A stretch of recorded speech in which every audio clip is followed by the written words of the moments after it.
네, 시청자 여러분 안녕하십니까. 주말 뉴스 BGM 먼입니다. 네, 기아가 신형 K5를 출시합니다. 약 4년 만에 부분 변경 모델인데요. 내외관 상품성을 강화했지만 가격도 소폭 올랐습니다. 김홍모 기자입니다. K를 나타내는 기호와 숫자 5를 뜻하는 모스보로 자동차 광고에 최초로 사운드 마케팅을 도입하며 등장한 기아의 K5. 2010년 국내에서 첫 출시된 이후 10여 년간 중형 세단의 스테디셀러로 자리 잡은 모델입니다. 젊은 층을 공략한 스포티한 디자인으로 1세대 출시 당시 기아 패밀리룩의 기준을 세웠다는 평을 받은 K5의 3세대 부분 변경 모델의 등장은 핵융합기서 뻗어져 나온 전기와의 만남으로 시작됩니다. 기아는 자사의 디자인 철학인 오퍼짓 유나이티드를 엮어 K5가 가진 정통성과 역동성을 계승한다는 설명. The exterior feels harmonious thanks to its distinctive silhouette and elegant curves, which are combined with power to create a strong presence. The dynamic DRL and strong distinctive front mask are seamlessly connected to the side of the body, giving it an energetic and purposeful look. 실내는 차세대 인포테인먼트 시스템 CCNC가 적용된 파노라믹 커브드 디스플레이와 인포테인먼트 공조 전환 조작기로 꾸며집니다. 또한 기아 디지털 키 투소부터 빌트인 캠 2, 이 하이패스 등 고객 선호도가 높은 사양이 기본 탑재됩니다. SDV 기반의 소프트웨어 경험을 고객에게 전달할 수 있도록 무선 소프트웨어 업데이트와 인포테인먼트 시스템으로 영상, 음원 콘텐츠를 즐길 수 있는 스트리밍 플러스를 적용하기도 했습니다.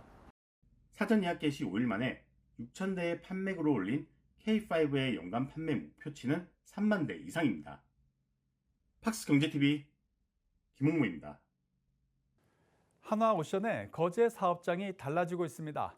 사람이 하던 용접을 이젠 로봇이 하고 조선소 전체 현황은 IT 기술을 접목한 스마트 야드로 관리합니다. 이 노동 집약적인 조선소라는 이미지를 탈피하고 기술 중심으로 탈바꿈하는 현장을 배석원 기자가 다녀왔습니다. VR 장비를 착용한 하나오션 직원, 몸을 이리저리 움직이며 선박 도장 훈련을 하고 있습니다. 실제와 유사한 시뮬레이션으로 작업자의 기량을 올릴 수 있도록 만들었습니다. 또 다른 장소에선 대형 스크린을 통해 거제 사업장 전반을 살펴보고 건조 중인 LNG 화물창 속까지 들여다봅니다. 공항의 관제탑처럼 거제 사업장 곳곳을 확인할 수 있는 스마트 야드입니다. 작업자 현황부터 건조 현황, 크레인 가동 여부, 시운전 중인 선박 상태 등 실시간으로 확인할 수 있습니다. 스마트 야드 실증센터는 생산 데이터를 실시간 모니터링하고 이를 분석 예측하여 의사결정에 필요한 유용한 정보를 빠르게 전달하기 위한 다양한 시스템을 개발함에 있어 현장 적용하기 전 사전 연구와 인큐베이팅을 하는 곳이라 할 수 있습니다. 하나오션 거제 사업장은 거대한 연구단지와도 같습니다. 슬로싱 연구센터에선 24시간 밤낮 가리지 않고 친환경 선박 화물창의 안정성을 검증합니다. 액체 화물이 항해 중 출렁임 충격을 버틸 수 있도록 연구하는 곳입니다. 에너지 시스템 실험센터는 하나오션의 친환경 기술의 원천이 되는 곳입니다. 갈수록 강화되는 선박 탄소 배출 규제에 적응할 수 있도록 이곳에선 대체 연료 전환을 연구합니다. 본 실험센터는 이제 LNG와 LPG 같은 이제 가스 연료로부터 암모니아와 이산화탄소를 직접 사용을 하여서 이제 테스트를 할 수 있도록 구축된 설비이고요. 조선업계 중에서는 세계 최초로 국정화 가스를 연구할 수도 있는 시설입니다. 하나오션이 지향하는 것은 자동화, 연결화, 지능화입니다. 사업장 전반을 로봇과 디지털, AI 등 기술로 무장하겠다는 계획입니다. 하나오션은 앞으로 7년 뒤인 2030년까지는 매출 13조 원 이상, 2040년까지 30조 원 돌파를 목표하고 있습니다. 팍스경제TV 배석원입니다. 삼표 산업이 영하 10도에서도 빠르고 균질한 품질 확보가 가능한 특수 콘크리트 성능 시연회를 열었습니다. 갈탄을 태우는 등 별도의 보온 양생이 필요 없어 유해가스로 인한 질식사고 예방도 가능합니다. 전정석 기자가 전합니다. 조광 시멘트와 물, 골재, 내한 촉진 혼화제 등을 혼합기에 적절한 비율로 넣고 기기를 가동합니다. 콘크리트 타설 시 현장 작업성이 용이한지 건설사 관계자들이 확인하기도 합니다. 배합을 통해 완성된 콘크리트는 내한 콘크리트인 블루콘 윈터입니다. 시연회에서는 동절기 환경을 고려해 영하 10도로 진행됐습니다. 블루콘 윈터는 영하 10도에도 별다른 급여 양생 없이 표면 비닐 양생만으로도 사용 가능한 국내 유일의 내한 콘크리트입니다. 겨울철 타설 시 일반 콘크리트의 경우 굳는 속도가 지연되며 콘크리트에 섞인 물이 동결돼 강도가 저하될 수 있습니다. 블루콘 윈터는 일최저 기온 영하 10도 조건에서 48시간 만에 압축 강도 5메가파스칼 구현이 가능하며 균질한 품질 확보와 공사 기간을 단축할 수 있어 비용 절감을 할 수 있는 것이 특징입니다. 콘크리트를 굳히기 위해 급여를 하지 않아 유해물질 미발생으로 인한 친환경 효과 및 동절기 안전사고 예방도 가능합니다. 블루콘 윈터는 갈탄 등을 사용해야 하는 일반 콘크리트와 달리 별도의 보완 양생이 필요 없이 진행을 하게 됩니다. 블루콘 윈터는 지난해 매출액을 추월해 실적 상승세를 이어가는 중이며 이달 말부터 30여 곳 대형 건설사 공사 현장에 적용될 예정입니다. 팍스경제TV 전영섭입니다. 아이 키우는 집이라면 아이 음식에 나트륨이나 인공 조미료를 넣지 않으려고 음식을 따로 만들던 경험 있으실 겁니다. 하림이 이런 수요를 공략해 첨가물 없이 국내산 유기농 재료로 맛을 낸 어린이 간편식 브랜드를 론칭했습니다. 박주영 기자입니다. 하림이 성인이 아닌 아이들을 대상으로 한 맞춤형 가정간편식 브랜드 푸디버디를 선보였습니다. 하림그룹의 김은국 회장이 내 아이의 아버지로서 아토피를 앓았던 막내딸을 위해 건강한 라면 개발을 고민했던 일화를 들려주며 푸디버디 브랜드 출시 배경을 밝혔습니다. 아이들이 다 그렇듯이 라면을 무척이나 좋아했는데 이걸 먹으면은 볼이 빨간 증상이 더 심하게 나타났습니다. 라면 스프의 그 MSG나 향미제 때문인 것을 나중에 이제 이런 걸 통해서 알게 됐습니다. 닭고기를 20시간 저온에 구워가지고 푹 끓여가지고 그 국물을 농축시켜서 만들어서 그 스프를 빼고 이걸로 대신해서 주었더니 이 아토피 증상이 없더라고요. 앞으로 식품은 이렇게 순수한 식품, 자연의 신선한 식재료를 가지고 이 향미제나 인공 조미료를 넣지 않고 이렇게 만들면은 좋겠다 하는 생각이 이제 그때부터. 하림이 선보인 푸디버디는 즉석밥, 라면, 국물 요리, 볶음밥, 튀김, 핫도그 등입니다. 푸디버디 라면은 나트륨 수치를 기존 라면의 1640mg보다 훨씬 낮은 1080mg과 1050mg으로 낮춰 짠맛을 크게 줄였습니다. 국물 요리도 성인 나트륨 권장량 대비 7.8에서 16.5% 수준으로 떨어뜨렸습니다. 하지만 신선한 자연 재료를 활용해 풍미는 그대로 살렸습니다. 이처럼 하림이 어린이 간편식 브랜드를 내놓은 것은 최근 아이들 음식도 부모가 집에서 직접 조리하기보다는 배달 주문, 완제품 구매 등으로 흐름이 바뀌어가고 있기 때문입니다. 우리나라가 김치도 20년 전에는 다 집에서 해 먹었어요. 김치를 사다 먹으면 흉봤습니다. 그 집 며느리. 근데 이제 지금은 김치도 거의 다 사다 먹어요. 그래서 이렇게 문화가 바뀌어요. 아이들 먹는 그 음식을 많이 걱정하잖아요. 그래서 집에서 해 먹었는데 이것을 누군가는 만들어 줘야 돼요. 이제 그런 음식을. 그런 때가 됐습니다. 그래서 이제 우리가 이런 수요가 굉장히 많기 때문에. 하림의 푸디버디 내년 목표 매출액은 300억 원. 4세에서 8세 유아식 시장을 주 타깃층으로 잡고 집중 공략하는 한편 앞으로 즉석밥이나 라면, 국물 요리 등 외에 다른 제품들도 선보일 계획입니다. 팍스경제TV 박주연입니다.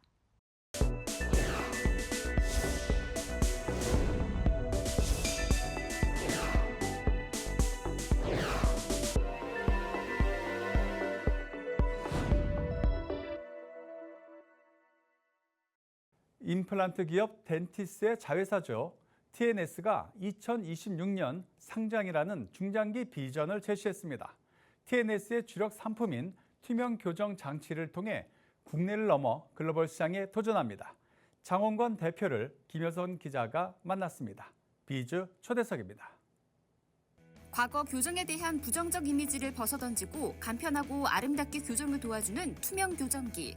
국내에서는 TNS가 선도 기업으로 당당히 자리하고 있습니다. 특히 덴티스에 편입돼 사업의 날개를 달고 최근엔 잇따른 투자 유치로 글로벌 시장으로의 도약을 알렸습니다. 회사의 경쟁력 자세히 알아봤습니다. 21년 4월 달에 저희 세라핀이라는 브랜드로 투명 교정 시스템이 이제 나오면서 본격적으로 저희가 이제 회사를 시작하게 됐습니다. 그래서 우리나라에 투명 교정 회사가 한 20개가 넘거든요. 그 많은 회사가 있지만 저희 사실 후발주자임에도 불구하고 지금 불과 2년 반 지났는데 저희가 국내에서는 1등 브랜드가 됐고 지금 많이 급성장하고 있는 뭐 그런 상황입니다.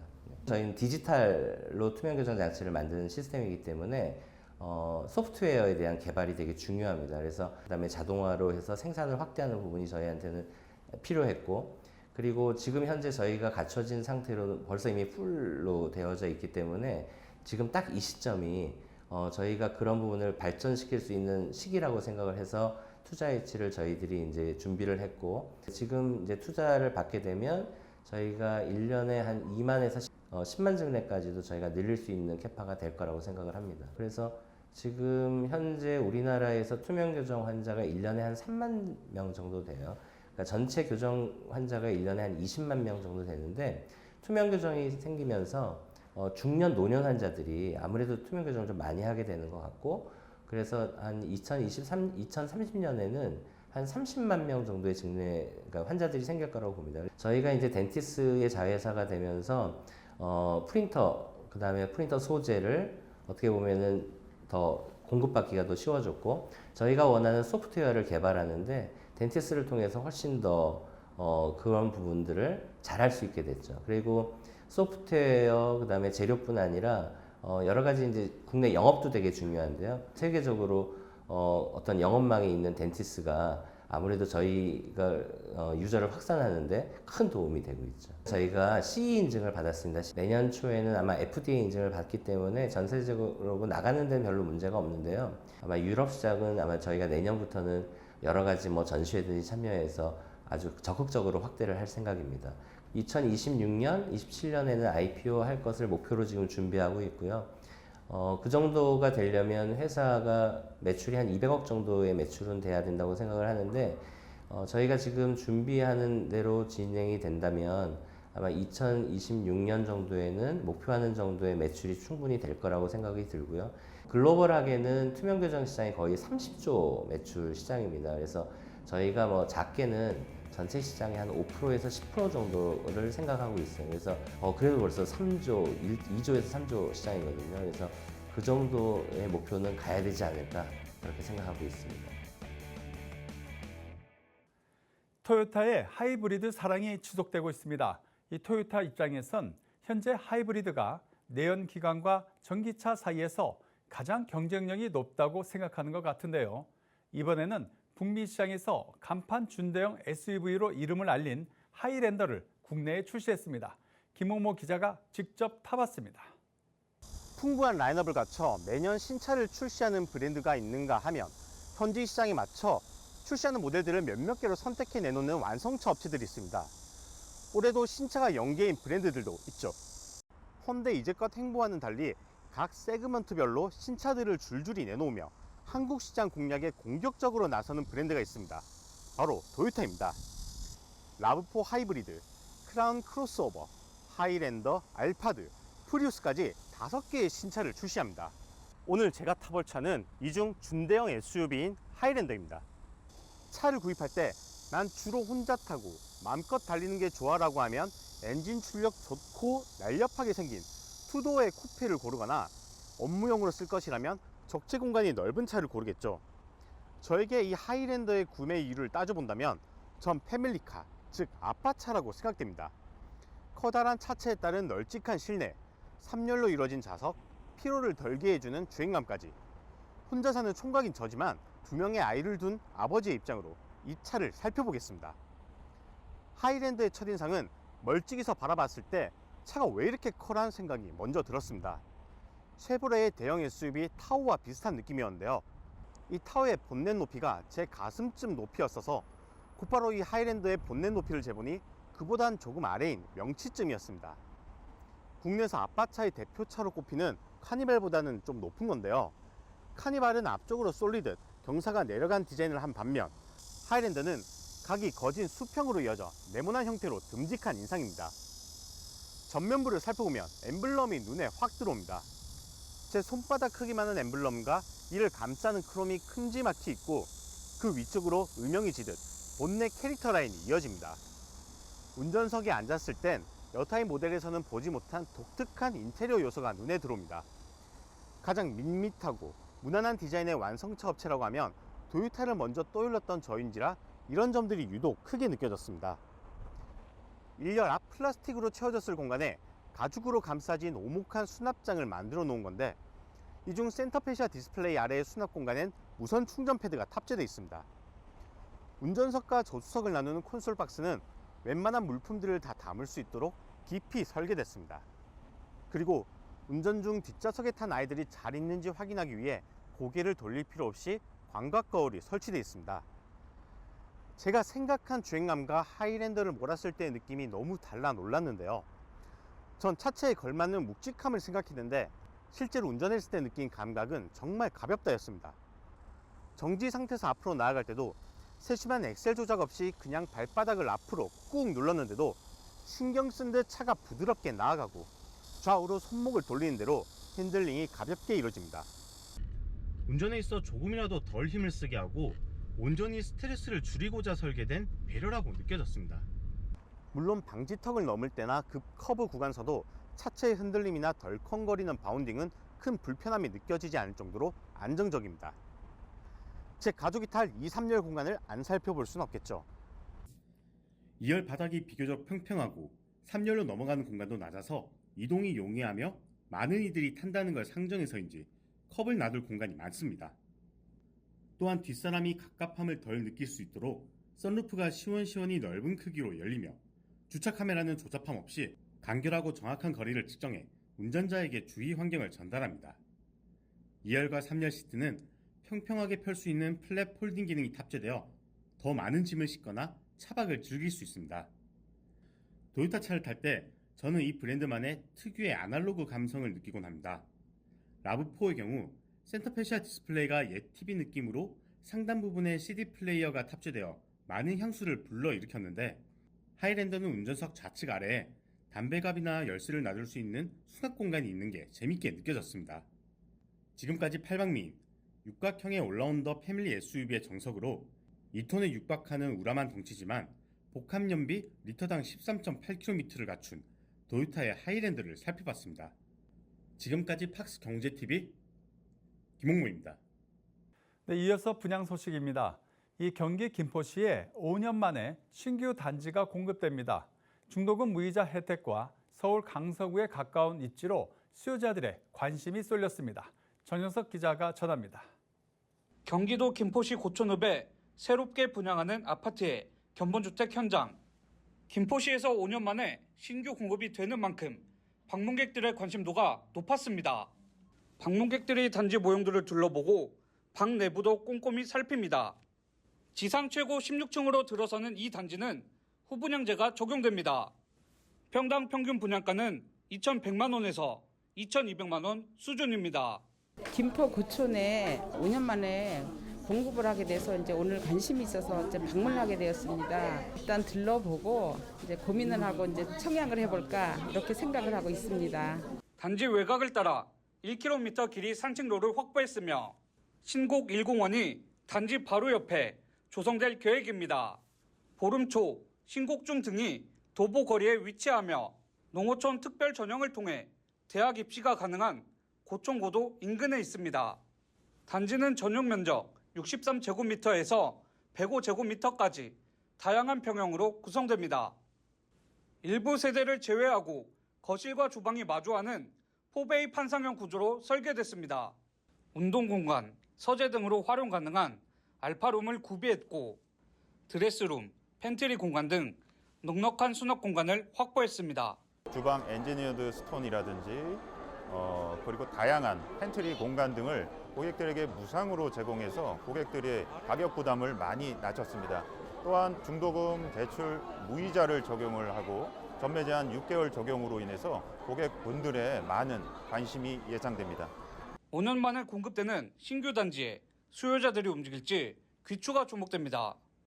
팍스경제TV 전영섭입니다.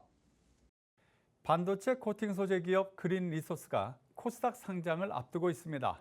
초고밀도 특수코팅 기술을 내세워 2025년까지 600억 원 매출과 200억 원 이상의 영업이익을 달성한다는 포부입니다. 박나연 기자입니다.